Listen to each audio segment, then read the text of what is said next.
Fala DevPro, tudo bem? Eu tô interrompendo aqui a gravação para te dar uma notícia super importante e eu garanto que você vai curtir. A sua grande oportunidade de entrar para a área de programação voltou. Estão abertas as inscrições para a 6ª edição do evento Jornada Rumo à Primeira Vaga. Se você não sabe ou não conhece o que é a jornada, eu vou te explicar agora. A Jornada Rumo à Primeira Vaga é um evento online, ao vivo e totalmente gratuito, onde eu vou te mostrar, através de um plano claro e simples, como conquistar a sua primeira vaga como programador em menos de um ano, mesmo que você esteja começando do zero. As aulas vão acontecer ao vivo, às 20 horas da noite, no meu canal do YouTube, dos dias 21 a 24 de março. Então, se você quer conquistar a sua primeira vaga com programação, você não pode perder essa oportunidade. Faça a sua inscrição em rumoaprimeiravaga.com.br ou vá no primeiro link da descrição desse vídeo. Então é isso, olha, não vai dar mole, não corra o risco de ficar de fora. Eu já vi muita gente ensinar a programar. Agora, ensinar a conquistar a primeira vaga com programação é só aqui que você vai encontrar. Então, te aguardo para o dia 21 para a nossa primeira aula do evento. Até mais e tamo junto.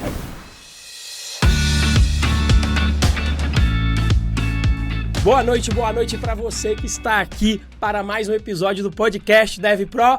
Hoje você vai aprender a hackear a conta do coleguinha no Instagram. Se você ficar ouvindo aqui até o final, você vai aprender como invadir a conta dos outros. Mas, brincadeiras à parte aqui, hoje na realidade você vai aprender a como conquistar sua primeira vaga na área de segurança ou mais especificamente na área de cibersegurança. Eu já vou dar aqui a boa noite pro meu querido Moacir Moda e vou deixar ele fazer as honras de apresentar aí também o nosso convidado. Moa, boa noite, meu querido. Show de bola. Boa noite para você, Renzo, que está aqui gravando comigo nesta noite. E bom dia, boa tarde, boa noite, boa madrugada para você que está nos acompanhando aí através das plataformas de streaming, seja o Spotify, o Google Podcasts, o Apple Podcasts ou qualquer outra, ou através de vídeo no nosso canal no YouTube. Seja muito bem-vindo a mais um episódio do Podcast DevPro.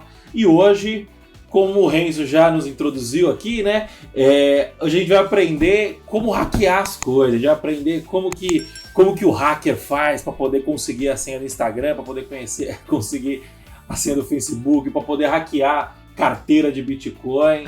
É isso, eu imagino que seja isso que o nosso convidado faça, né? Brincadeiras à parte, hoje o nosso convidado é o Carlos Vieira, mais conhecido como Cadu Krausek, lá do Instagram, @carlos.krausek, né, se eu não me engano, ou Carlos Krausek, depois você, @carlos.krausek. Ele vai contar pra gente em detalhes como que é o seu dia a dia como especialista em segurança e vai também dar dicas valiosas para você conquistar a sua primeira vaga na área de segurança da informação, cybersecurity. Aí eu imagino que sejam vários nomes, né? E sobre o Carlos, né? Quem é o Carlos, né? O Carlos Vieira, mais conhecido como Carlos Krausek, ele é fundador da Krausek e do curso Web Hacking na Prática 2.0. Ele também é fundador da plataforma UHC Labs, que é uma plataforma online para você praticar hacking, CTF e pentest. E ele tem mais de 7 anos de experiência em cybersecurity e penetration test. Seja muito bem-vindo, Carlos, ao podcast DevPro. Muito obrigado pelo convite, primeiramente. Para mim é uma honra estar aqui. Eu acompanho o Renzo, acompanho o trabalho de vocês, que é muito incrível o que vocês fazem, ajudando diversas pessoas a conquistar a primeira vaga em programação. E para mim é uma honra estar aqui. Até porque uma das coisas que é necessário para a pessoa começar a trabalhar com segurança é programação, então vocês acabam também ajudando outras pessoas que não são diretamente, vão virar programadores, mas ajudam muita gente também. Então, muito obrigado pelo convite. Show de bola, Maravilha. Show de bola. CTF, eu fiquei só curioso, né? O CTF é de Capture the Flag, é isso, Carlos? Exatamente, CTF é de Capture the Flag, é a brincadeira dos hackers. Maravilha. Então, acredito que o Carlos deve explicar isso aí hoje, eu só estava confirmando como é que estão aqui os meus parcos conhecimentos aqui na área de segurança, só manjo um pouquinho, mas a gente vai se aprofundar aí no assunto hoje, né? E diga, Demônio. Se o Renzo tem um parco conhecimento de segurança, o meu conhecimento de segurança é praticamente nulo, né? Eu sempre me interessei pelo assunto, eu sempre gostei, eu gostava muito, por exemplo, não tem relação direta com segurança, mas tem uma relação indireta. Eu gostava muito de fazer scrapping. E para você fazer scrapping, você precisa primeiro entender como funcionam as aquisições, você precisa entender como que manda o token por baixo, depois você precisa começar a dar um bob lá no servidor para ele não te bloquear, para ele não bloquear seu IP. Então assim, esse é o máximo que eu cheguei perto de segurança, né? Imagino que tenha muito mais coisa aí, né? Eu, por exemplo, não sabia também o que significava CTF, Capture the Flag, eu já sei, né? Mas legal, cara. O hacker, quando ele tem motivação e quando ele tem tempo disponível, ele vai onde ele quiser. Bom, Carlos, vamos começar aqui então o nosso bate-papo, já entregando todo o ouro. Cara, você é um especialista em segurança, você ensina, você é um professor de segurança, né? Explica para o nosso ouvinte que está lá do outro lado, qual que é o caminho mais curto para ele conquistar a sua primeira vaga na área de segurança? Realmente essa aí é pra entregar o ouro de cara mesmo. Algumas pessoas cobrariam muito dinheiro pra entregar essa pergunta aí. Mas, cara, vamos lá. Antes da gente começar a falar quais são os primeiros passos e como ele consegue conquistar a primeira vaga, existem, dentro da área de cybersecurity, existem duas áreas mais comuns a serem... são caminhos diferentes que a gente tem. E é muito legal e pouca gente sabe que existe essa possibilidade. E a possibilidade é o seguinte: você pode ser o time responsável por defender as empresas, por configurar um firewall, por configurar um sistema que vai proteger dos ataques, e você, que a gente chama de time azul, o Blue Team. Ou o time dos sofredores que tá sempre apagando, tentando enxugar gelo. Essa galera, né, sempre configurando firewall, enxugando gelo e tal. Ou você pode ser do time, o que a gente chama de Red Team, que basicamente é a galera que testa a segurança desses sistemas. Então existe uma sinergia entre esses dois times, onde um time identifica as falhas de segurança, identifica os problemas de segurança que existem nessa empresa, de fato hackeando a empresa, e o outro time defendendo. Então o time vermelho, o Red Team, é responsável por falar pro Blue Team como melhorar a segurança. Então eu falo, tem essa falha nessa aplicação, tem essa vulnerabilidade, tem essa brecha de segurança aqui, e aí o Blue Team é lá responsável por corrigir essas vulnerabilidades e proteger o ambiente. Então hoje existe essas duas possibilidades para quem quer trabalhar com cybersecurity. Você trabalhar do lado que defende ou do lado que testa e ataca as infraestruturas e aplicações. Eu, particularmente, amo o Red Team, que é muito legal você atacar e invadir os negócios, é muito legal. Eu já trabalhei com o Blue Team, fazendo a parte de proteção, e que também é muito legal e que até paga mais do que o Red Team, porque além do trabalho que você tem para manter uma infraestrutura segura, você precisa de diversos conhecimentos, de diversas soluções. Então, são caminhos diferentes. Para você trabalhar na área de Blue Team, para você conquistar a sua primeira vaga, é importante que você tenha conhecimentos básicos de computação. Então você precisa saber sobre como funciona um computador, os componentes do computador, né, o conhecimento básico de computação. Você precisa conhecer sobre como funciona redes, porque essa galera que defende, eles trabalham muito com redes. O trabalho diário dele é trabalhar com redes, bloquear endereço IP, liberar acesso a uma determinada porta e assim por diante. Então, o trabalho praticamente principal está envolvido com redes e não diretamente com ataques. Então, essa é uma coisa que eu diria importantíssimo para você conquistar a sua primeira vaga, é você conhecer redes de computadores. Então, a gente está falando estrutura de computador e rede de computadores. Mas se você quiser acelerar esse processo e conquistar ainda mais rápido uma posição inicial, você pode escolher se especializar em um determinado produto. Então, como tem gente que escolhe se especializar em Python, se escolhe especializar em PHP ou algo do gênero e conquistar a vaga de Python, de PHP e assim por diante, o mesmo vale para o Blue Team. Então, se ele se especifica, por exemplo, ele vira especialista em determinada marca de firewall, por exemplo, Fortinet é uma marca de firewall. Se ele resolve se especializar, ou seja, através de uma certificação, por exemplo, é muito mais fácil para ele conquistar a primeira vaga. Tipo, é muito fácil. Então, se ele tem o conhecimento de redes, de arquitetura de computadores, e ele tem, por exemplo, uma certificação de uma solução específica, é muito fácil para ele conseguir um trabalho na área de Blue Team. Então, esse seria o path para você conseguir ali a primeira vaga como Blue Team, ali como Júnior, por exemplo, e você já conseguiria uma vaga pagando relativamente bem. Se você seguisse o que eu falei, você conseguiria um salário de 4 ou 5 mil bem tranquilo, é bem legal. Só que não é o que hoje eu ensino. Eu ensino a galera que gosta de ir pro outro lado, que é a galera que vai atacar, que gosta de invadir os sistemas. E para quem gosta de invadir os sistemas, existem mais pré-requisitos. Não é, a barreira de entrada é um pouquinho mais alta do que a de Blue Team. Então a gente tem alguns conhecimentos que a pessoa precisa ter para ela começar, para ela entrar nesse time que faz os ataques, que são conhecimentos de programação, e aí aqui eu estou falando de conhecimentos profundos de programação, como é feita a construção de uma aplicação web, como é feito todo o fluxo de desenvolvimento de uma aplicação, e hoje eu vou explicar por que isso é importante para essa pessoa. Conhecimentos de redes também é importantíssimo, que é a mesma coisa que precisa no Blue Team. Então, você saber como é que funciona uma rede de computadores, você saber como funciona máscara de rede, modelo OSI e assim por diante, então é importantíssimo isso. E mais um ponto que é necessário é você saber como funciona os sistemas operacionais. Então, você saber como funciona o Windows, como funcionam os serviços do Windows, como os programas rodam no Windows, você saber como funciona o Linux, como os serviços, como o Apache é instalado no Linux, como que é configurado um serviço de SSH, um serviço de FTP, um serviço de e-mail, como que é configurado isso. E por que é importante tudo isso para só depois você aprender de verdade a hackear um sistema.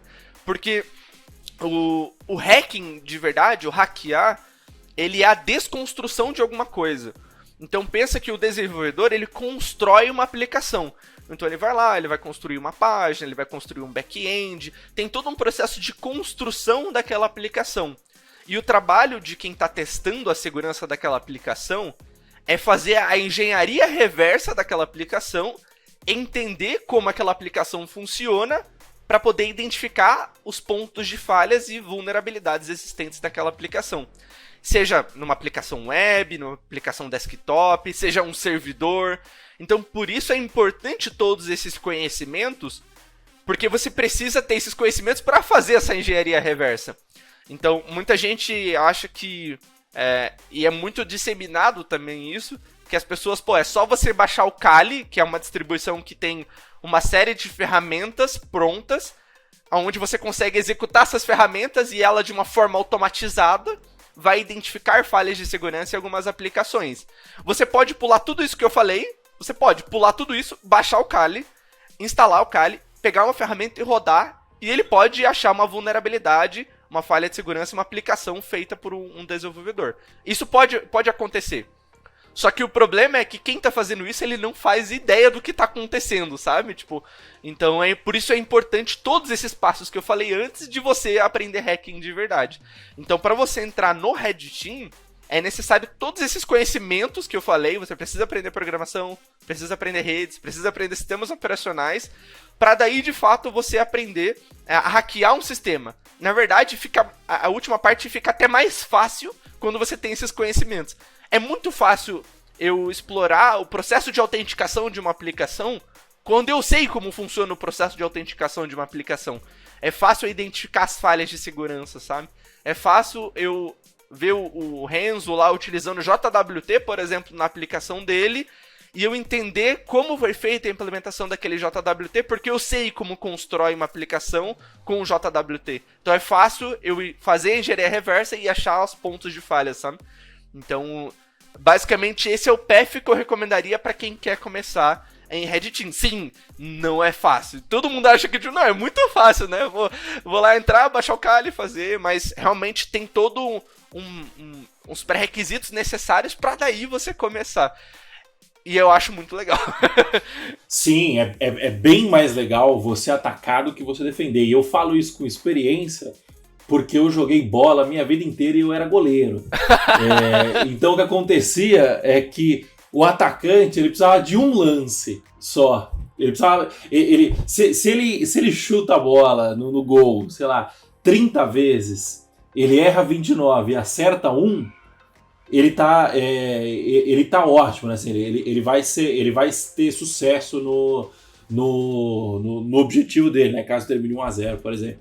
Agora, se o goleiro recebe 30 chutes, defende 29 e toma um gol, ele falhou, né? Então, eu imagino que o Red Team ele só precisa acertar uma vez. É exatamente isso. E o Blue Team ele precisa acertar todas as vezes, né? E a chance de você, não conhecendo de forma leiga, né? Mas sabendo como funciona o computador, como funciona uma rede, alguma coisa nesse sentido, a gente sabe que você nunca está 100% seguro, né? A partir do momento que você tem um computador plugado na internet, você já não está 100% seguro. A partir do momento que você tem uma pessoa utilizando este computador, você não está mais 100% seguro. Então, o Red Team, ele é bem...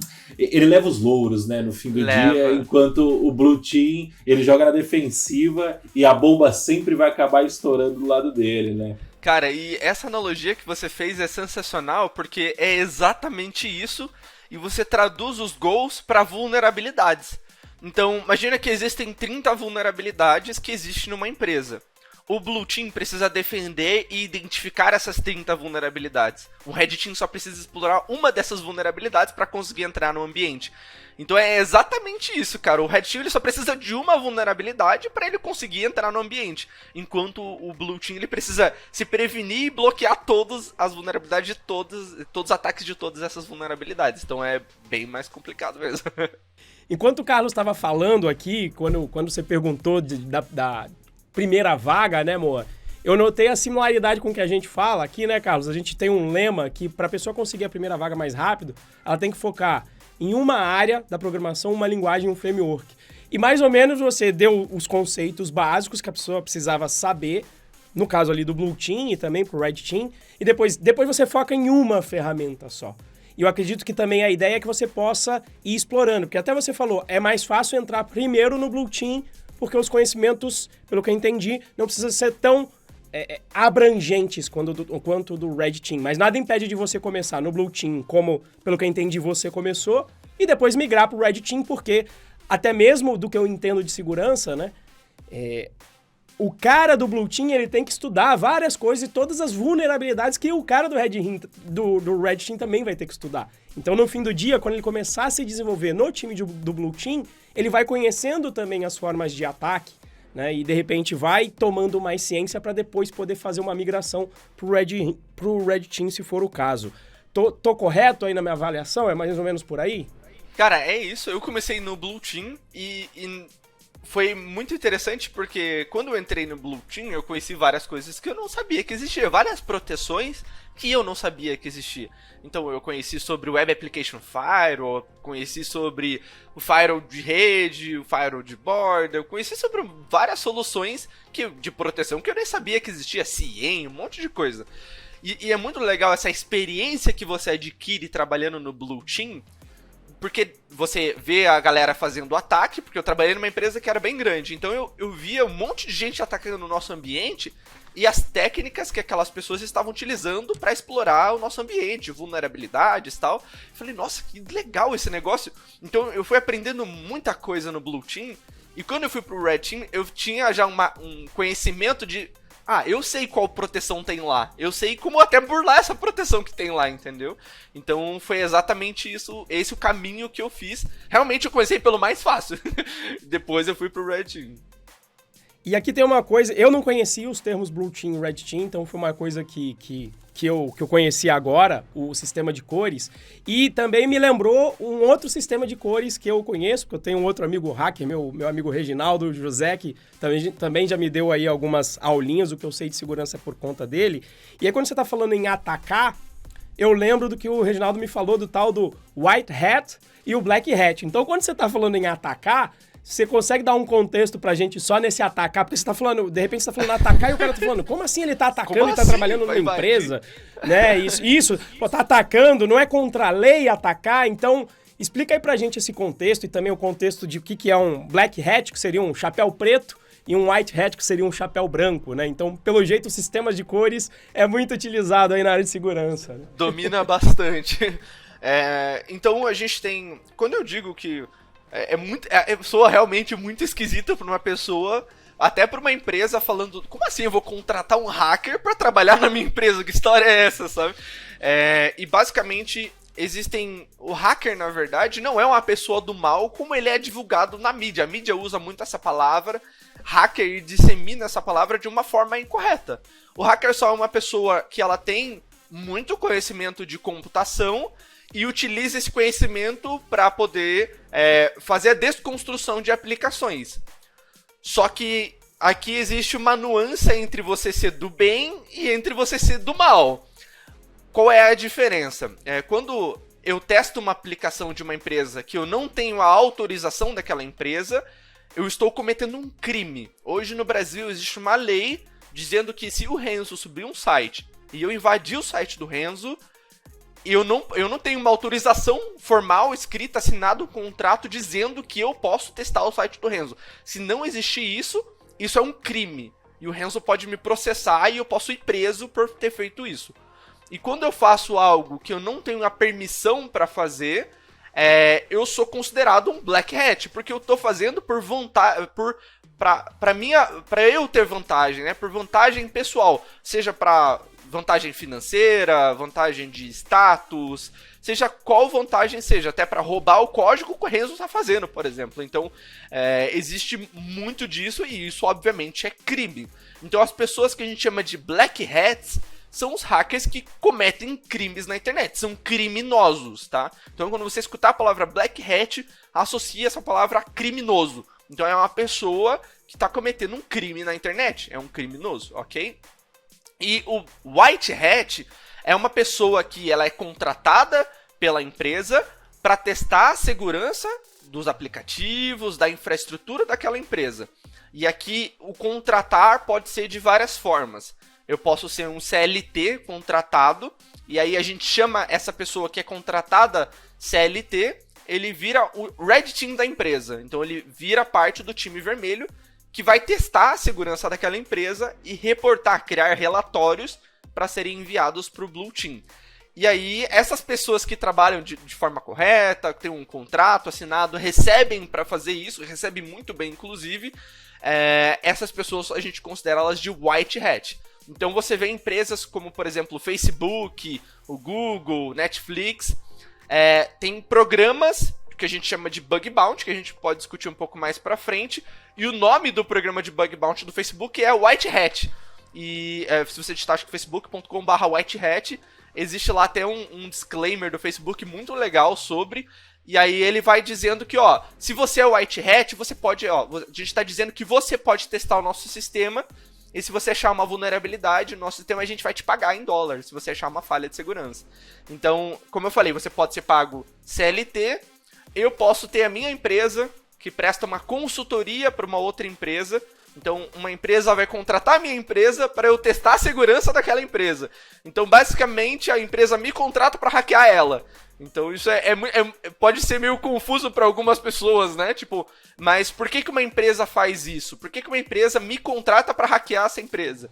Porque para ela é melhor com que eu hackeie ela, entregue um relatório dizendo quais são as brechas, falhas de segurança e como ela arruma essas falhas de segurança, como ela corrige essas vulnerabilidades. Para a empresa é melhor ela fazer isso do que esperar um atacante vir de fora, um Black Hat invadir a empresa e colocar um ransomware, por exemplo, e pedir um resgate milionário lá que a empresa não vai ter dinheiro para pagar, por exemplo. Então, é 1000 vezes melhor a empresa pagar para uma consultoria, por exemplo, 30, 40, 50 mil reais para fazer esse tipo de teste. Ela recebe um relatório bonitinho dizendo quais são as falhas de segurança, ela vai lá e corrige essas falhas de segurança para evitar com que uma outra pessoa faça isso antes que eles saibam, né? Então, basicamente, essas duas são as duas terminologias que tem. Black Hat, criminoso. White Hat, pessoa que tem a autorização da empresa para testar os sistemas daquela empresa. É muito legal, cara. Eu tô aprendendo bastante. Tinha muita coisa que eu não sabia. Eu não sabia que era crime você invadir um sistema. Eu imaginava que era crime dependendo do que você fizesse com o seu acesso, né? Acho que não só o ato de acessar em si. E no caso do Facebook, ele tem um termo de uso lá que ele fala que ele autoriza todo mundo a invadir, é tipo isso? É tipo isso. Aí a gente entra num outro cenário aqui, que é o cenário de Bug Bounty. É um pouquinho diferente. Explica pra gente como funciona esse cenário de Bug Bounty. Beleza, eu explico. Caça-recompensa aí seria a tradução de Bug Bounty? Seria mais ou menos isso. Exatamente. Daí, né? Você ser recompensado em dinheiro por identificar bugs. Só que esses bugs não é qualquer bug. Normalmente, na grande maioria das vezes, 99,9% das vezes, vai ser um bug relacionado à segurança. Então, o que é um Bug Bounty? Imagina que eu tenho uma aplicação, tenho lá o HC Labs, que é a plataforma que vocês citaram no começo do podcast. E nessa plataforma, o pessoal consegue entrar, se registrar, aprender, jogar as máquinas lá e assim por diante. E eu estou oferecendo o seguinte, para que identificar? Existem níveis de vulnerabilidades. Então, para que identificar uma vulnerabilidade onde o nível de criticidade dessa vulnerabilidade ele seja baixo, eu vou pagar uma quantidade X em dinheiro. Então, vamos fazer valores... o mais comum é aplicado no mercado. Para quem identificar uma vulnerabilidade onde o nível de criticidade dessa vulnerabilidade ele seja baixo, eu vou pagar $100 para quem identificar esse tipo de vulnerabilidade. Para quem identificar vulnerabilidades na minha empresa, onde o nível de criticidade, o quão crítico essa vulnerabilidade e aí existe todo um cálculo que é feito, se o nível de criticidade dessa vulnerabilidade ele for médio, eu vou pagar $500. Se o nível de criticidade da vulnerabilidade identificada for alto, eu vou pagar $2.000. Se o nível de criticidade identificado for crítico, que é o maior nível de criticidade que existe de uma vulnerabilidade, eu vou pagar $10.000, por exemplo.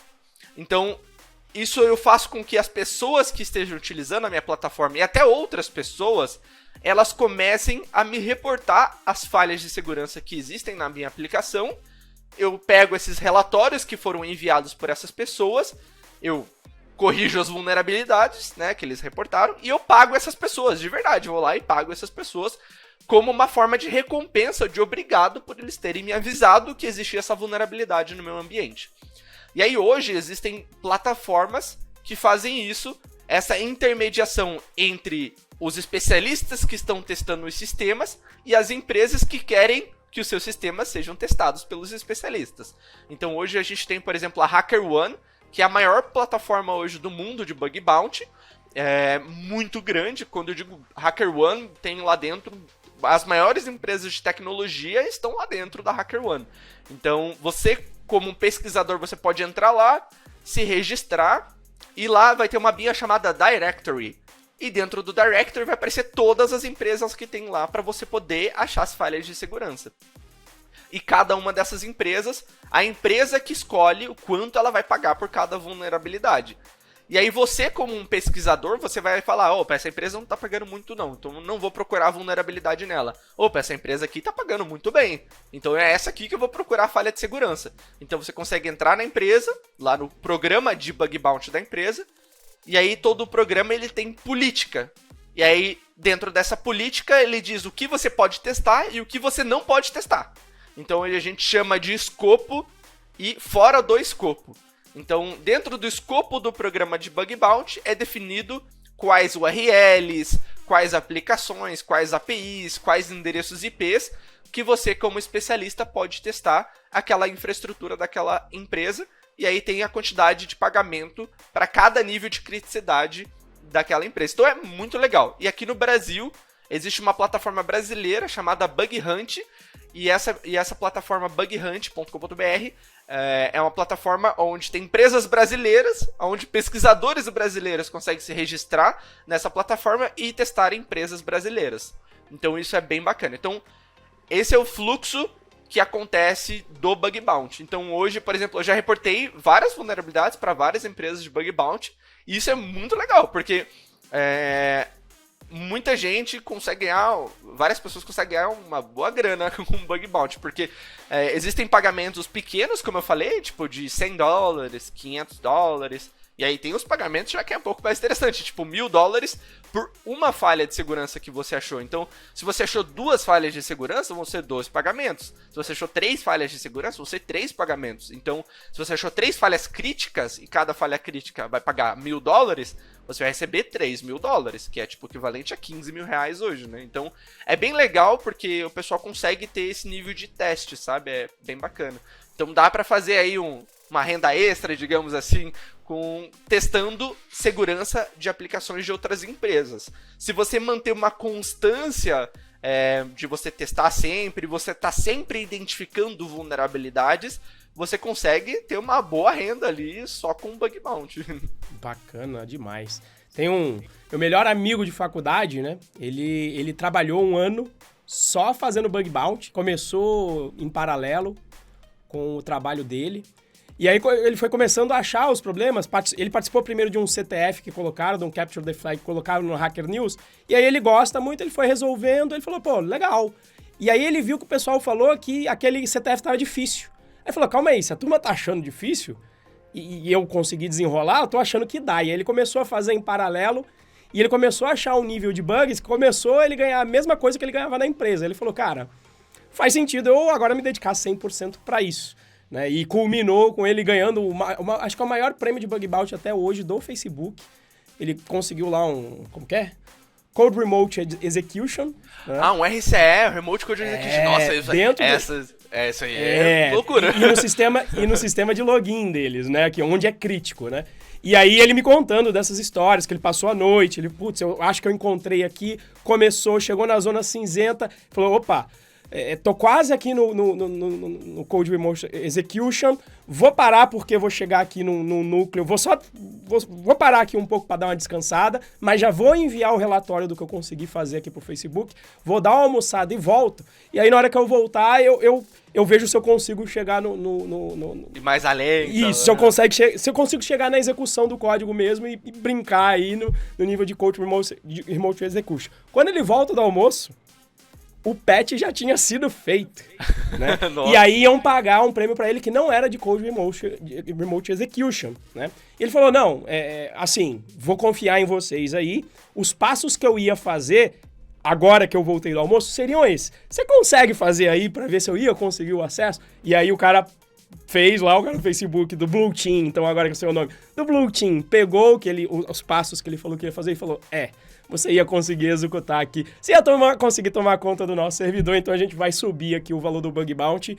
E, assim, aí foi um valor excelente aí, que pena que o dólar naquela época tava, acho que, valendo só uns 2,40, mas mesmo naquela época já foi uma baita de uma grana que ele ganhou. E cabe dizer também que o Bug Bounty foi a porta de entrada, Isso, né? Aí ele foi contratado pelo Facebook para participar do Blue Team e, inclusive, foi um dos responsáveis por estruturar melhor o programa de Bug Bounty do Facebook. Então, caraca, que legal. Ele até falou, putz, eu tive maior dor de cabeça para receber o Bug Bounty do Facebook, deu maior dor de cabeça, falou, quando eu entrei lá, eu falei, eu quero resolver esse problema e pagar rápido as pessoas. Então ele deu uma estruturada no programa de Bug Bounty. É o Reginaldo José Filho, quem tiver curiosidade, procura depois.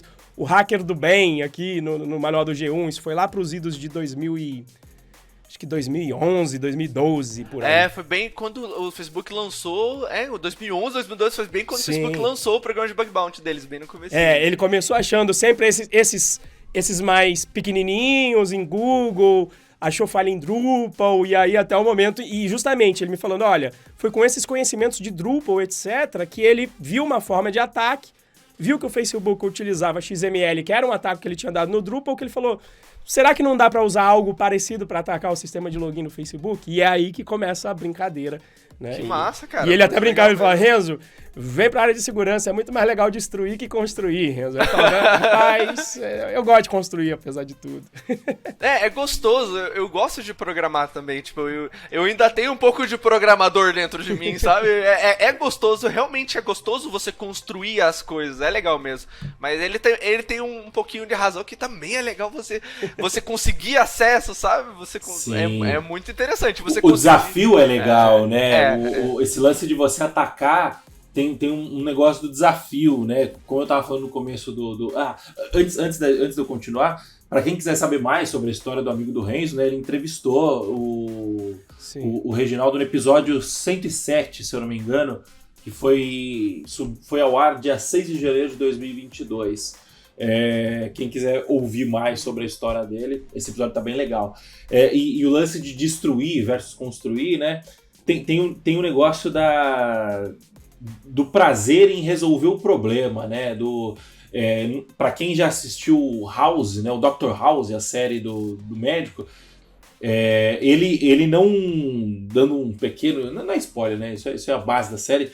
Ele era um médico que ele não gostava de curar paciente, ele gostava de descobrir o que um paciente tinha, e geralmente casos em que não era óbvio, né? Então o cara foi diagnosticado com alguma coisa e ele não poderia... ele foi diagnosticado, teve um primeiro diagnóstico, e esse diagnóstico não bateu com a realidade, tomou um medicamento, não curou e tal. Ele ia lá e ele atuava nesses casos, né? E ele gostava disso, e não por curar as pessoas, mas simplesmente pelo game, né? Pelo desafio de resolver o problema, né? No começo do episódio eu falei sobre fazer web scraping, né? Tem um pouco disso também, de você ir lá e conseguir entender e falar assim, putz, agora eu sei que você vai fazer engenharia reversa, você vai entendendo, putz, agora eu entendo que eu não posso fazer uma requisição, eu não posso fazer 10 requisições a cada 30 segundos, senão eu sou bloqueado, alguma coisa nesse sentido, né? E eu imagino que o ataque tenha disso também, né, Carlos? Tem esse lance de você resolver o desafio, né? Tem muito, cara. Eu acho que, como um todo, é um desafio muito mental, assim, sabe? Tipo, de você... sempre, porque antes de você executar uma ação, até para construir aplicações é assim, antes de você construir uma aplicação, ela tem que estar na sua cabeça já, você já tem que ter ela construída Sim. na sua cabeça, para daí você transcrever ela para o código, né? Então, você precisa construir ela aqui, e o ataque é a mesma coisa, você precisa construir ele na sua cabeça, entender e criar possibilidades. Então, no hacking existe muito testar para ter certeza que não é. Então você vai lá ver se é o caminho. Não é esse o caminho, beleza, não é esse o caminho. É esse, não é esse, é esse. Então tem muito testar e errar, sabe? Você testa, erra, testa, erra, testa, erra. Então você vai testando possibilidades até que você consegue identificar um caminho diferente. Falou, opa, isso aqui já deu uma resposta diferente. E também tem muita questão de detalhes, sabe? Tipo, pô, eu enviei essa requisição, o servidor me respondeu um HTTP 200. Eu enviei essa, o servidor me respondeu um erro 500. Por que me respondeu o erro 500? O que eu fiz que fez me responder o erro 500? Mandei alguma coisa que crashou uma query no banco, que crashou alguma coisa na aplicação, alguma condição? O que aconteceu? Então acho que esse tipo de mínimo detalhe que talvez algumas pessoas não prestem atenção quando estão utilizando uma aplicação, é que você tem que olhar assim, opa, isso aqui deu um comportamento diferente na aplicação. Então você trabalha muito com padrões, identificar padrões é basicamente o trabalho do hacker, é identificar padrões e quebrar esses padrões, entendeu? É muito legal. Show de bola. Cara, você citou, né? Você falou, porra, de vez em quando eu tenho saudade de programar e tal.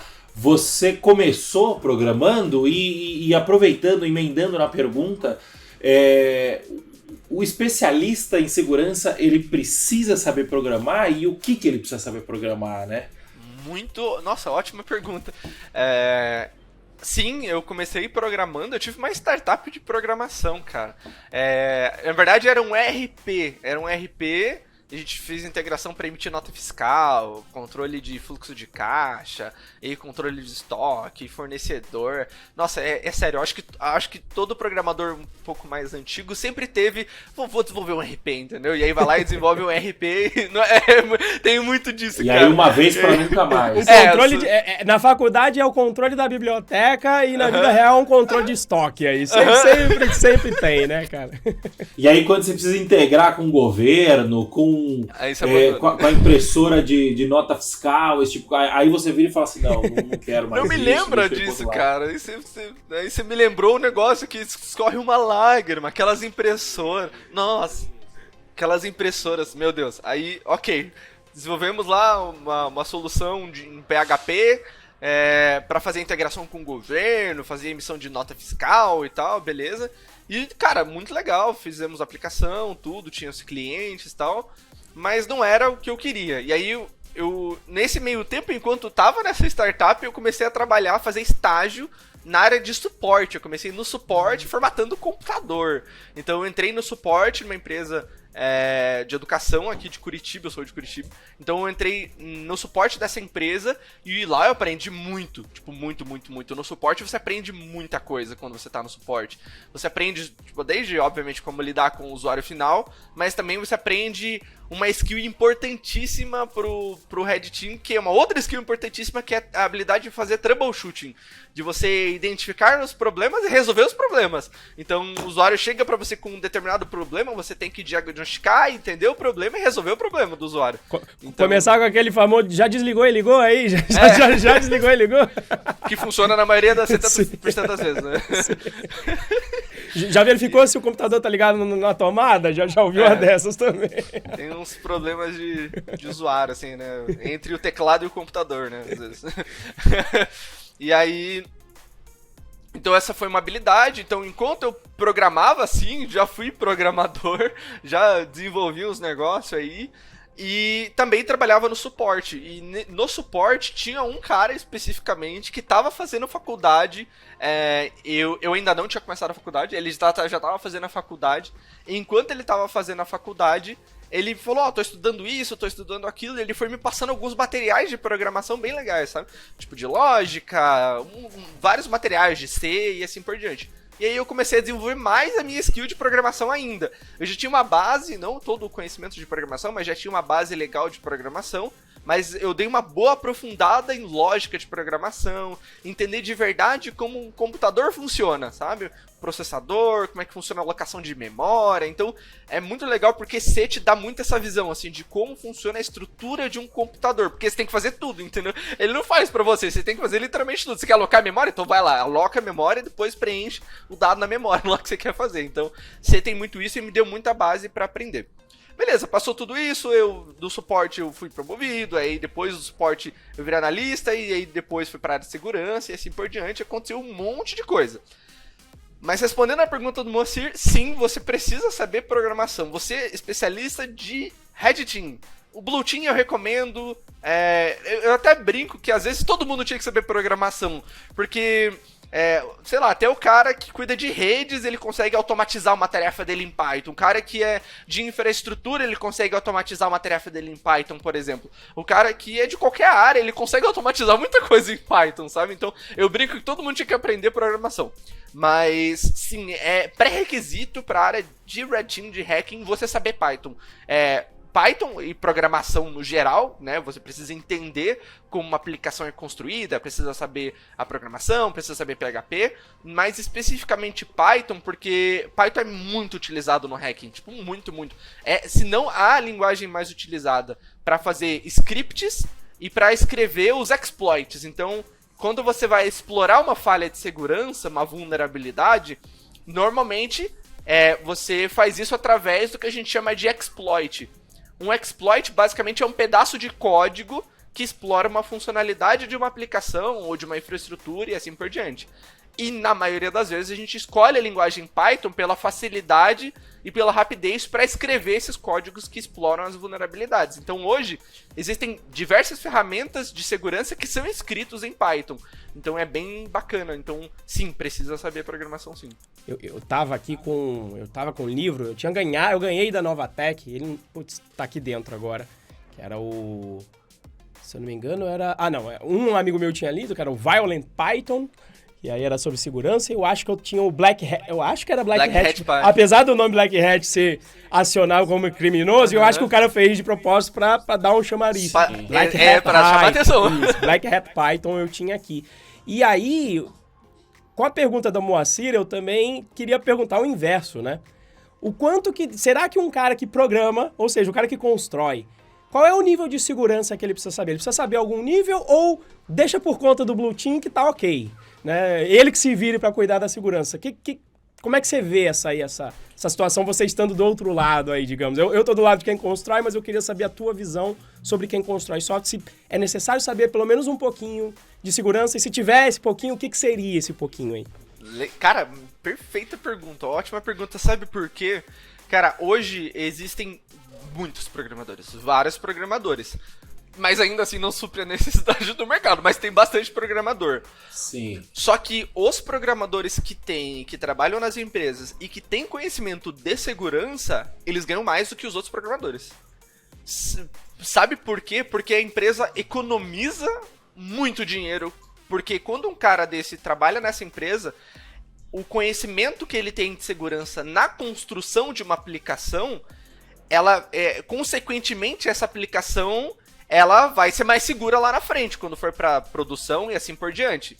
Então ele reduz tanto a quantidade de testes que a empresa vai precisar fazer nessa aplicação, ou se essa empresa tiver um programa de bug bounty, a possibilidade de ter vulnerabilidade lá no programa de bug bounty da empresa é menor. Então a empresa precisa pagar menos no programa de bug bounty. Então, esse cara que tem os conhecimentos de segurança, e eu já vou falar quais são esses conhecimentos de segurança, esse programador tende a receber mais das empresas. E eu tenho amigos que são donos de empresas e eles já me falaram, cara, isso é muito curioso. Cara, eu tô contratando analista de segurança, especialista de segurança para me ajudar a fazer code review. Porque na área de Blue Team, que a gente chama de AppSec, Application Security, existe essa modalidade de análise de código. Então, a gente pega literalmente o código escrito pelo desenvolvedor, analisa o código dele com uma visão ofensiva, para ver, aqui tem uma falha de segurança, aqui tem esse código, do jeito que está escrito, tem uma falha de segurança. Então, existe esse trabalho hoje. Que fica até mais fácil do que só observar a aplicação, levei um 500, o que aconteceu? Você tem que parir aí e tentar, por fora, identificar isso. Se você tem acesso ao código, você vai direto lá para ver o que está acontecendo e aí você consegue bolar o ataque. Eu não sei se tem esse termo em segurança, mas você está fazendo a segurança como se fosse no modelo black box, que você não conhece o que está dentro da caixinha, você só tem que colocar exatamente esse nome. É isso mesmo? Então tá bom. Exatamente. E ali ele tem um white box aí, que ele pode ver tudo e fala, não, tem esse if aqui, que se eu colocar o número com um valor 5432, eu vou conseguir acesso ao que eu queria. Uhum. Esse teste que a gente chama de AppSec, ele é o teste white box, que é basicamente ter acesso ao código-fonte da aplicação para testar e identificar as falhas de segurança. A gente tem um outro teste que a gente chama de Gray Box, onde é fornecido uma credencial de acesso para aquela aplicação. Então eu tenho uma credencial para eu estar autenticado na aplicação e testar aquela aplicação de uma forma autenticada.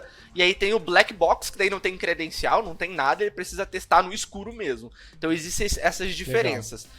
E por que eu falei que programador ganha até mais? Porque alguns amigos que eu tenho na área de segurança, que são donos de empresas de segurança, eles falam, cara, eu preciso contratar um cara para fazer AppSec aqui na minha empresa, né? Para testar os meus clientes e fazer na minha empresa também. O cara pode ser programador, se ele tiver conhecimento eu contrato esse cara. Porque várias pessoas que trabalham na área de segurança, elas têm esse déficit de programação, não sabem programação. Entendi. E por isso que eu falei que é um pré-requisito. Porque o cara que chega com esse conhecimento e tem esse conhecimento, o cara se destaca muito, tipo, muito mesmo na área de segurança. Porque ele consegue olhar para uma aplicação e identificar vulnerabilidades. Então a pessoa que é programador, tem os conhecimentos de programação, é muito fácil para esse cara ir para a área de segurança. Porque os conhecimentos que ele tem ali de programação, ele só precisa ter a mentalidade de um atacante e identificar as vulnerabilidades. Então, quando eu disse o que ele precisa olhar, quais são esses conhecimentos de segurança que um programador precisa ter para até receber mais das empresas, são os seguintes. Pensa que quando você está desenvolvendo uma aplicação, imagina que hoje em dia existem... É um pouco diferente de como as aplicações eram construídas há 5 anos atrás, né? Tipo, muito diferente. Mas falando no contexto atual, ignorando o que existia no passado, apesar de ter muita aplicação feita no passado rodando hoje em dia, mas ignorando tudo isso, partindo do princípio que você está utilizando, por exemplo, um ORM para fazer as queries no banco e não escrevendo uma query SQL na mão, esses conhecimentos você já pode considerar um conhecimento de segurança, porque se você escolhe fazer uma query na mão no banco de dados, fazer um select lá na mão, a possibilidade de existir uma falha de segurança é enorme. Por exemplo, um SQL Injection é enorme, porque você não tem nenhum tratamento daquela query que vai ser executada no banco de dados. Agora, se você utiliza um ORM, aí sim você vai estar protegido, ou pelo menos na grande maioria das vezes você vai estar protegido se você não fizer uma besteira muito grande lá, porque mesmo com o ORM eu já vi algumas pessoas conseguirem deixar o código com falha de segurança. Então, explica pra galera o que é o ORM. Cara, o ORM basicamente é uma solução que facilita a interface entre a aplicação e o banco de dados. Existe uma linguagem chamada SQL, e essa linguagem é utilizada para pegar os dados do banco de dados. Só que é muito custoso e é muito trabalhoso para toda vez que você precisar se comunicar com o banco de dados, você precisar escrever uma query, isso vai demandar muito trabalho. Então a gente utiliza dessa interface de ORM e ela faz essa integração com o banco de dados de uma forma muito mais fácil e mais rápido do que se você fizesse na mão, por exemplo. Então, ao invés de você fazer uma query SQL, você pode utilizar o ORM para pegar uma informação do banco de dados. E aí o ORM vai construir a query, vai fazer o select lá no banco de dados e você não precisa fazer todo esse processo de construção. Então é uma forma de você ter essa abstração de conexão com o banco de dados. É muito bom. Ao invés de você falar direto com o banco de dados, você fala com o ORM e o ORM fala com o banco de dados para você. Que já te dá uma segurança, principalmente para o novato aí que às vezes nem sabe o que é SQL Injection. Se for escrever um SQL na mão, potencialmente, como o Carlos falou, vai dar problema lá, né? E eu lembro que esse meu amigo Reginaldo, ele falava, Renzo, qualquer dado vindo do usuário, quando você tem a mentalidade de segurança, qualquer dado enviado pelo usuário é ataque. Então você tem que... Eu me lembro que em qualidade, quando eu estava em qualidade, que não é segurança, mas também tem um pensamento de destruir, então a gente fazia isso, sabe? Vou botar input... Tem aqui um nome com texto, eu vou tentar colocar 5.000 caracteres para ver o que acontece, né? Ou seja, você também está tentando quebrar, não no motivo de segurança nesse caso, mas é um pouco da mentalidade, acredito eu, do cara que está atacando, que é, eu vou tentar caracteres especiais, vou tentar aqui mandar uma query para ver se eu apago o banco do cara, né? Alguma coisa do gênero.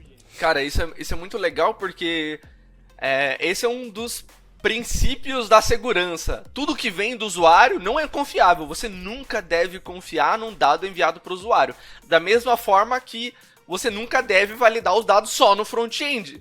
Você validar no front-end é legal, você validar, dar uma experiência para o usuário e tal, mas você nunca deve só validar os dados no front-end. Você também precisa validar os dados no back-end. As mesmas validações que você faz de CPF, CNPJ, de comprimento de string, tudo isso que você faz no front-end, você também tem que fazer no back-end.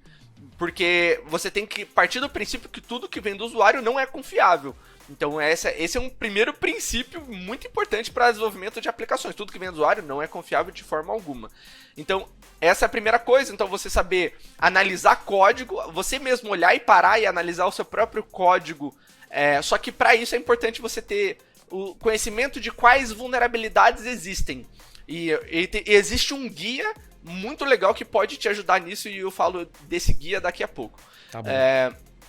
Outra coisa que é importante você saber, além de você analisar o seu código, procurar por vulnerabilidades, Hoje em dia, existe uma estatística, talvez vocês saibam qual é essa estatística, eu não sei de cabeça qual é essa estatística, mas que a maioria das aplicações, boa parte, pelo menos, das aplicações, não é código do programador que a escreveu.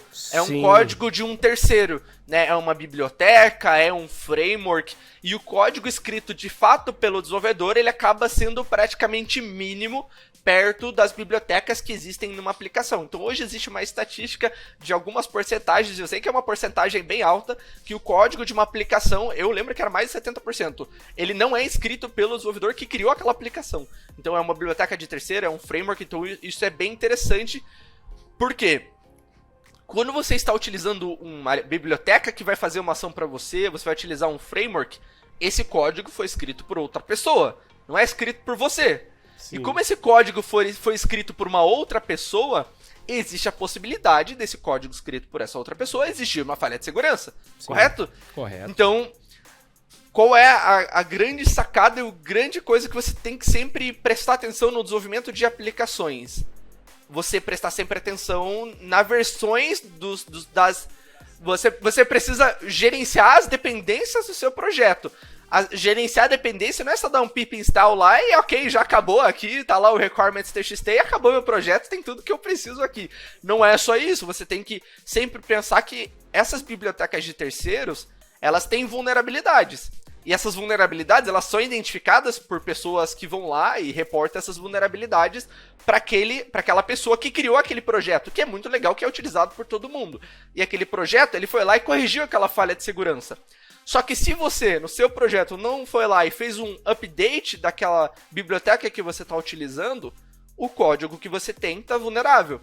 Então, pensa comigo, se a grande maioria do código de uma aplicação não foi escrita pelo desenvolvedor, e sim por um terceiro, a probabilidade de a sua aplicação ter uma vulnerabilidade é extremamente alta, é muito alta. Sem nem ter sido você que colocou lá. Exatamente. Não é nem você que mexeu, mas tá lá a vulnerabilidade que nem foi você. Você nem sabe que existe aquela falha de segurança.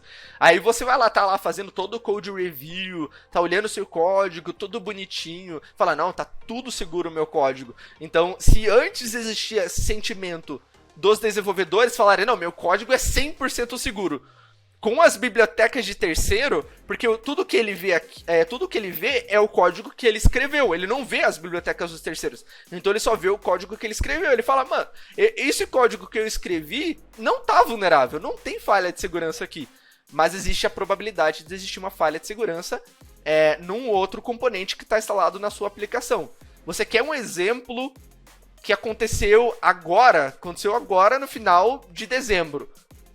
E o exemplo é o seguinte, aplicações Java, o Renzo caiu, acho que... Deu um out of memory aqui, ó lá, o Carlos já tá hackeando aqui as paradas, brincadeira, hein? Enquanto a gente tá conversando aqui, ó, tô só rodando... E foi na hora que você quer ver? Foi na hora que ele falou, você quer ver? Eu falei, puta, na hora que ele mandou, você quer ver, eu caí. Pô, sacanagem. Então, olha, só pra deixar claro pra quem tá ouvindo ali lá aí do outro lado...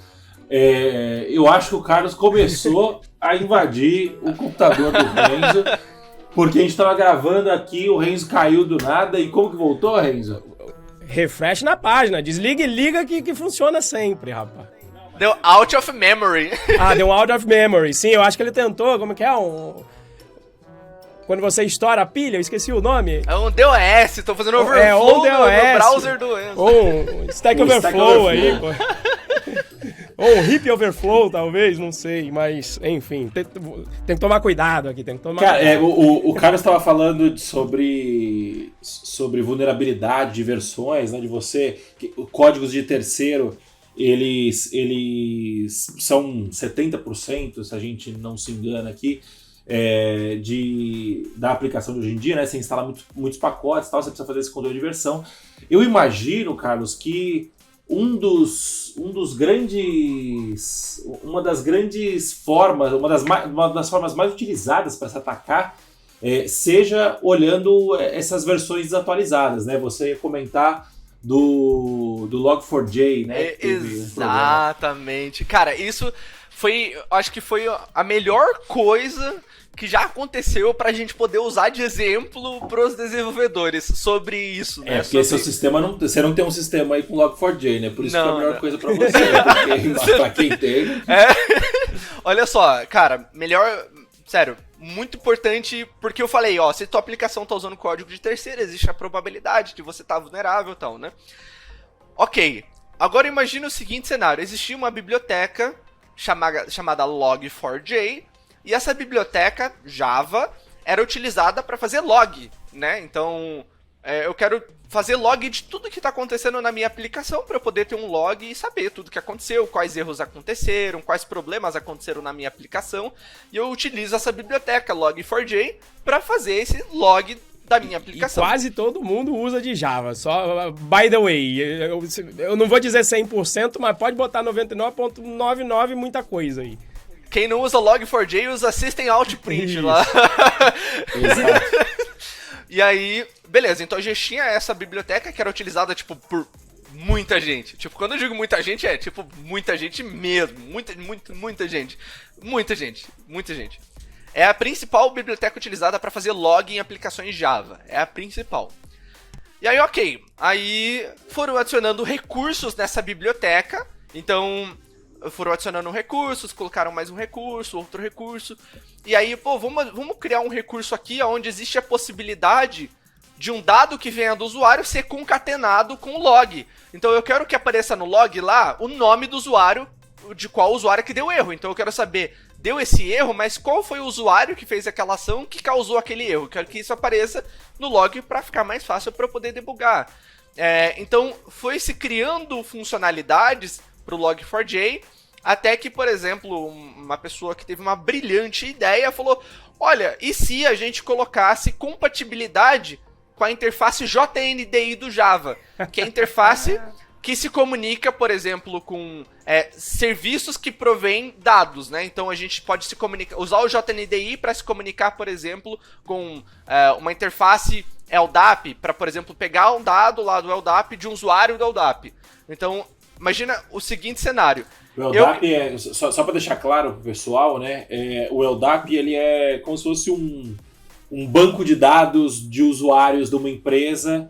E aí, geralmente, usa-se o LDAP para você fazer conexões em todos os sistemas da empresa para o cara ter um login único, né? E o JNDI aqui é a interface... Aqui eu tava até lendo que eu lembrava que tinha a ver com interface, mas Java Naming Directory... Java Naming Interface, ou seja, é uma API para acesso a serviços e diretórios, ou seja, você vai abrir a porta do inferno, você tá abrindo aí quando você pensa nisso. Mas é o tipo de pensamento... É o Windows Explorer do Java. Mas é o tipo de pensamento de quem constrói, né, Carlos? Que fala, pô, eu quero ter mais acesso a funcionalidades porque eu vou me facilitar aqui meu dia. Exato. Então imagina que o cara falou, eu não quero só que apareça o nome do Renzo no log, eu quero que apareça o e-mail da empresa, eu quero que apareça qual é o computador que ele está se registrado dentro do LDAP da empresa lá. Eu quero que todas essas informações apareçam no meu log.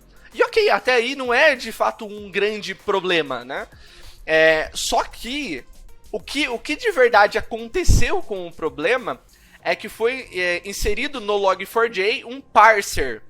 E esse parser, ele fazia a substituição de valores. Então imagina, igual eu tenho, por exemplo, no Jinja, um sistema de template, onde eu coloco lá, bem-vindo, abre chaves, escrevo name, depois eu consigo substituir aquela informação naquela página pelo nome do usuário que está acessando a página, por exemplo. E a galera do Java teve a mesma brilhante ideia, vamos utilizar fazer a substituição desses valores que vai estar no nosso log. Então eu como pego se fosse a informação... um funcionamento de uma variável, né? Exatamente. É uma variável que você cria dentro da string e depois você substitui ela dentro da string por uma outra coisa.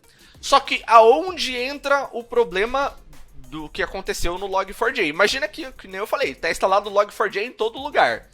E dava para concatenar os dados vindo do usuário. Dava para se conectar com o JNDI. E dava para você ter esse sistema de substituição das variáveis que você criava lá dentro do teu template de log. Qual é o problema de verdade que aconteceu? Um atacante, se ele souber qual é o valor que vai ser logado, né? Então, eu loguei com o meu usuário lá, Carlos, e o nome Carlos vai aparecer no log lá. Carlos fez autenticação na aplicação.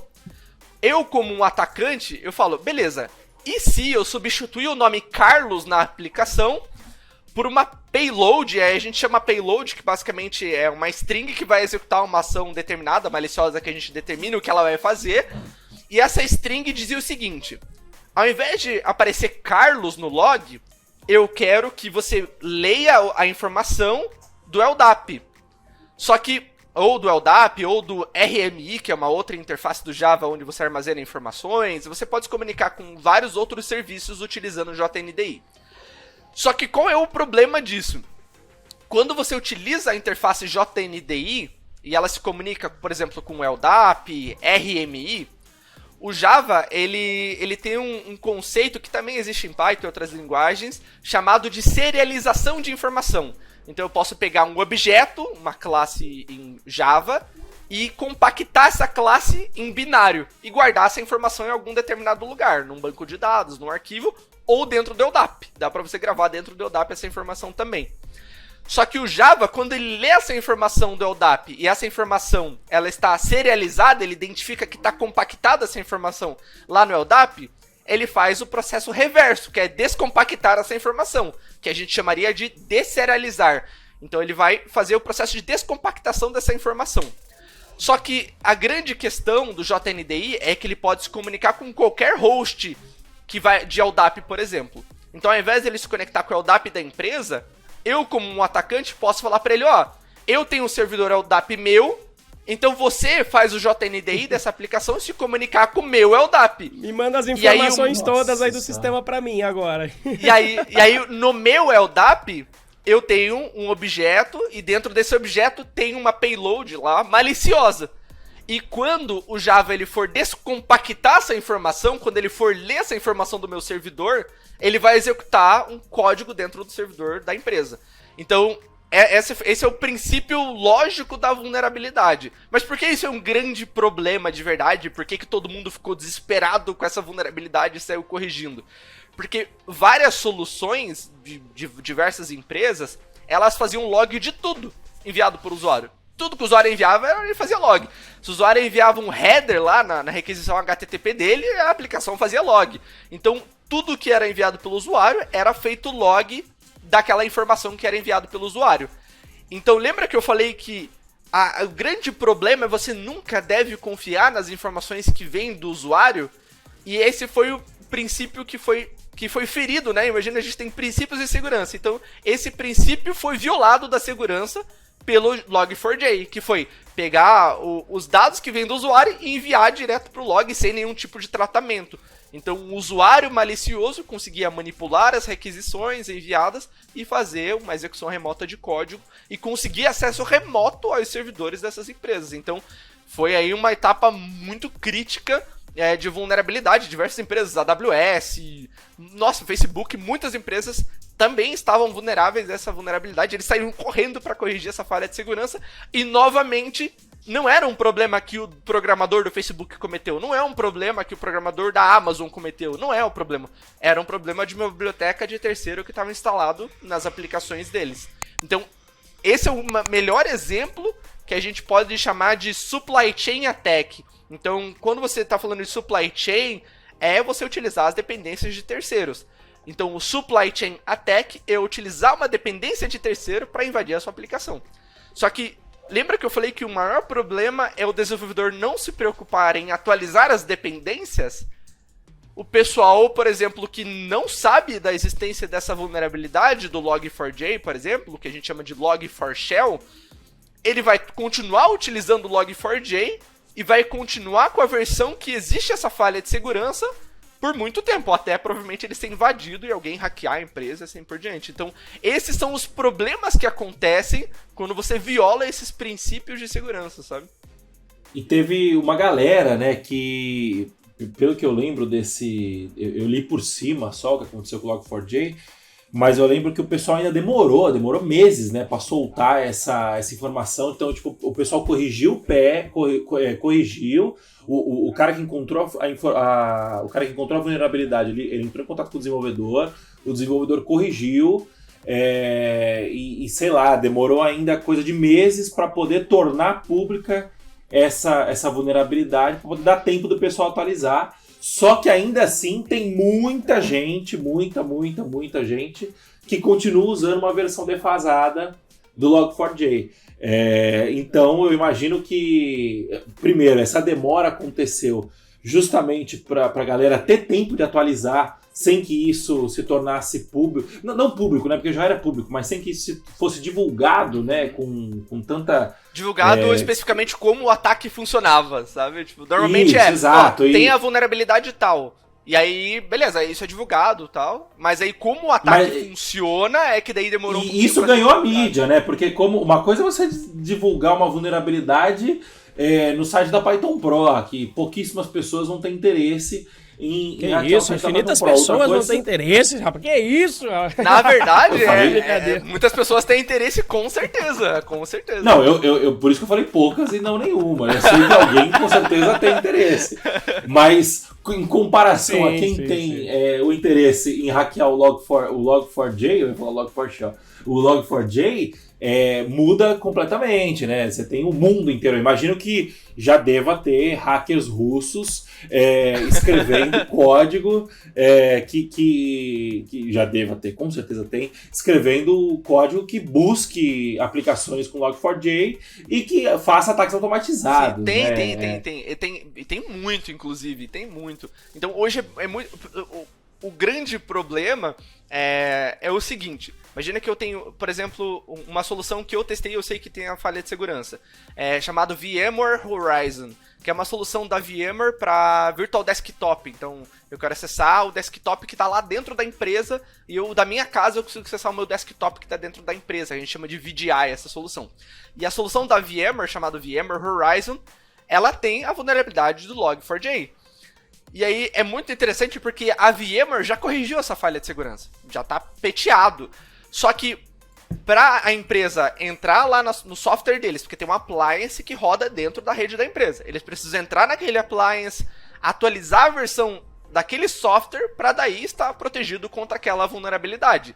Só que nesse meio tempo, o que eu fiz foi... Eu tenho um site muito legal chamado Shodan.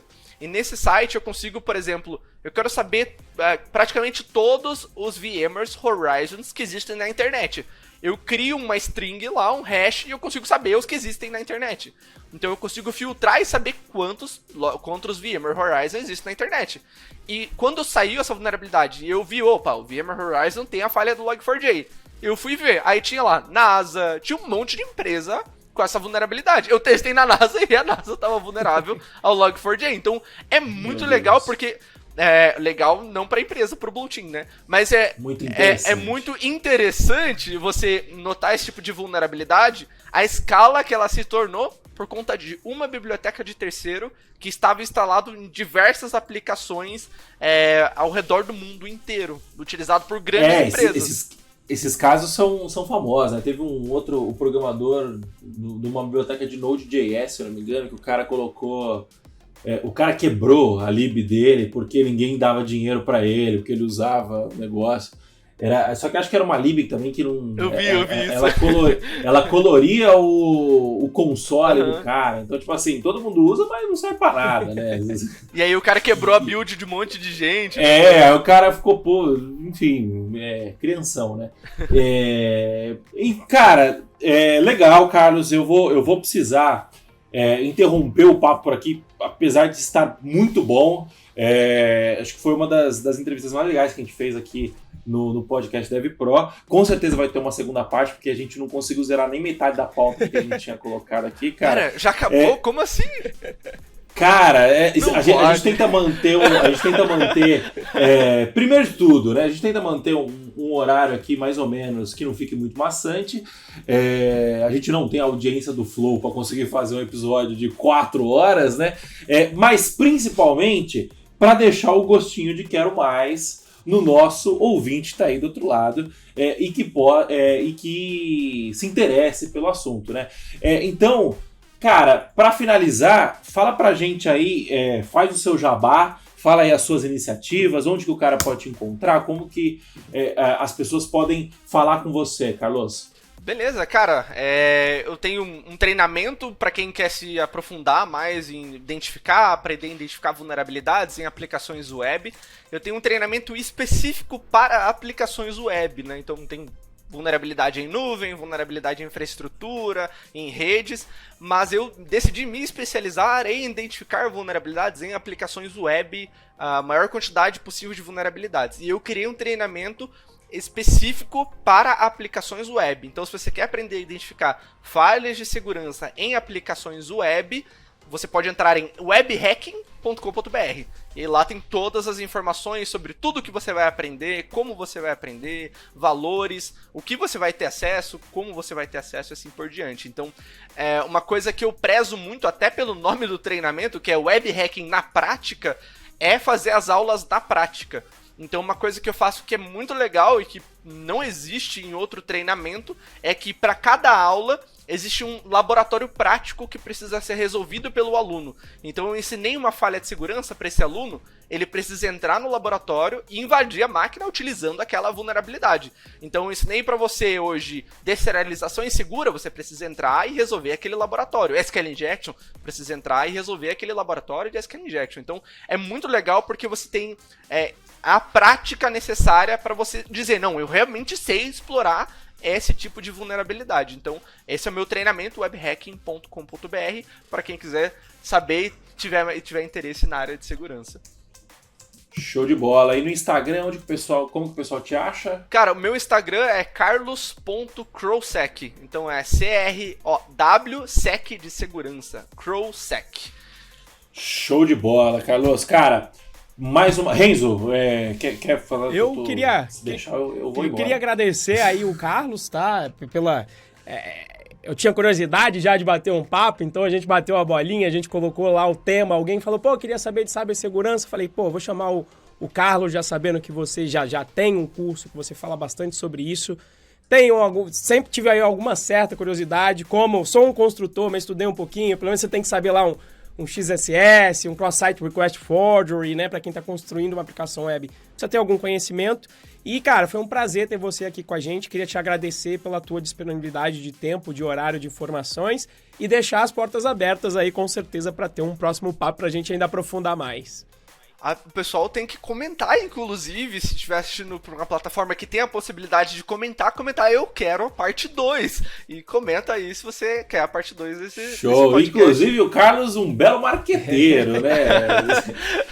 Um belo marqueteiro. Show de bola. Legal, cara, legal. Eu sempre que eu vejo pessoas da área de tecnologia marqueteando, né? Não sei se existe esse termo. Eu fico muito feliz porque existe um preconceito muito grande. Sim, com certeza. Ele tá vendendo, olha, que malzão. Ele tá vendendo, que absurdo esse cara tá vendendo. Como se o mundo não viver. A venda é a melhor coisa que existe no mundo. Mudança de vida, a venda muda a vida das pessoas. Exatamente, a venda mudou minha vida, a venda mudou a vida do Renzo. Com certeza, com certeza. E você tá vendendo a todo momento. Cara, quantos alunos que fazem parte do DevPro e que não tiveram suas vidas transformadas, eu tenho certeza que o Renzo tem uma lista enorme de alunos que falou, cara, eu tava assim, agora eu tô assim, então tudo isso foi possível por causa de uma venda, né? Então eu não tenho vergonha justamente por saber que é uma coisa que pode transformar a vida das pessoas. E nós estamos vendendo a todo momento, seja a gente vendendo curso, seja vendendo informação, seja vendendo tempo, seja vendendo ideias. O ser humano que não sabe vender, ele tá destinado a ter uma vida muito mais complicada. Muito mais complicada. Então tá bom, pessoal, por hoje é só. Muito obrigado pela sua presença, Carlos. Muito obrigado, Renzo. Muito obrigado para você que está aí do outro lado nos acompanhando. Se você quiser sugerir algum podcast, algum tema, algum convidado para nós, me manda uma mensagem, manda um direct lá no Instagram, @MoacirModa, manda um direct pro Renzo lá no @RenzoProBR. E se você estiver ouvindo aí no Spotify, por favor, deixa o seu... segue a gente, né, primeiro, e deixa a sua avaliação 5 estrelas. Se você estiver nos acompanhando pelo YouTube, deixe seu like, se inscreva no canal, deixe seu comentário, escreve eu quero aqui se você quiser a parte 2 com o Carlos, beleza, pessoal? Valeu, até a próxima, falou, tchau, tchau!